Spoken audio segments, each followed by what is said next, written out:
నమస్తే మూడాప్ ఆంధ్రకు స్వాగతం. టీడీపీ అధిష్టానం సీరియస్ హెచ్చరిక ఒకటి జారీ చేసింది.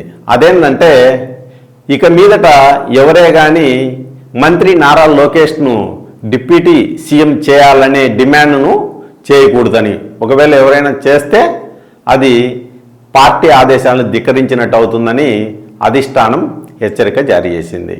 నేనంటాను ఇదంతా కూడా జనసేనాని పవన్ కళ్యాణ్కు భయపడి టీడీపీ వెనక్కి తగ్గింది అని.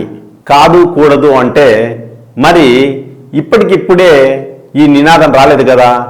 గత వారం 10 రోజులుగా లోకేష్ గారిని డిప్యూటీ సీఎం చేయాలనే డిమాండ్ పెద్ద ఎత్తున వినిపిస్తోంది. ఆ డిమాండ్ చేసిన వాళ్ళల్లో టీడీపీ సీనియర్ నాయకులు, పొలిట్ బ్యూరో సభ్యులు కూడా ఉన్నారు.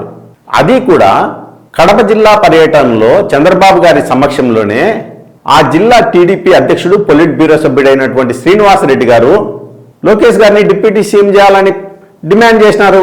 మరి అదే వేదిక పైన శ్రీనివాసరెడ్డి గారు మీరు చేస్తున్న డిమాండ్ సరైంది కాదు, మీరే కాదు ఇక మీదట ఎవరే కానీ ఆ అంశాన్ని ప్రస్తావించకూడదు అని హెచ్చరించి ఉంటే ఇక అంతటితో ఫుల్ స్టాప్ పడేది.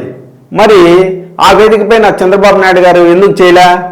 ఇప్పుడు ఆయన ఎక్కడో విదేశాల్లో ఉంటూ తన పార్టీ వాళ్ళను ఆదేశించడం ఏంది అంటే ఇక్కడ ఏం జరిగిందని మనం అర్థం చేసుకోవాల్సింది ఉందంటే, సరే మీరు లోకేష్ గారిని డిప్యూటీ సీఎంని చేసుకోండి, మాకు అభ్యంతరంలే, మా పవన్ కళ్యాణ్ గారిని సీఎం చేయాల్సిందే అని జనసేన నాయకులు, కాపు నాయకులు తీవ్ర స్థాయిలో డిమాండ్ చేస్తున్నారు. సోషల్ మీడియాలో టీడీపీ జనసేన శ్రేణులు పరస్పరం దూషించుకుంటున్నారు.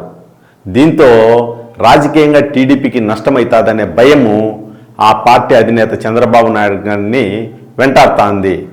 ఈ పరిణామాలను గమనించే ఆగండి మీరందరూ ఇంకా మాట్లాడద్దు, ఏదైనా ఉంటే మేము ముగ్గురము కూర్చొని అంటే 3 పార్టీల నాయకులు కూర్చొని తెలుస్తాము ఎవరికి ఏ పదవి ఇవ్వాలా, ఒకవేళ ఇవ్వాలా వద్దా అని చంద్రబాబు నాయుడు గారు అంటున్నారు.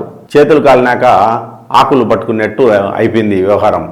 ఇప్పుడు ఎట్లా ప్రచారం జరుగుతుందంటే పవన్ కళ్యాణ్ దెబ్బకు భయపడి లోకేష్ గారిని భావి నాయకుడిగా కూడా ప్రచారం చేసుకోలేని, అలాగే ప్రమోట్ చేసుకోలేని దుస్థితిలో టీడీపీ ఉంది.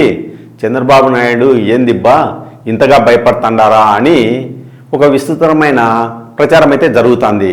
4 దశాబ్దాల పైబడి రాజకీయ అనుభవం కలిగిన చంద్రబాబు నాయుడు గారు 10 ఏళ్ల అనుభవం ఉన్న పవన్ కళ్యాణ్ గారికి భయపడము నిజంగా రాజకీయాల్లో ఒక విచిత్రమైన పరిస్థితి.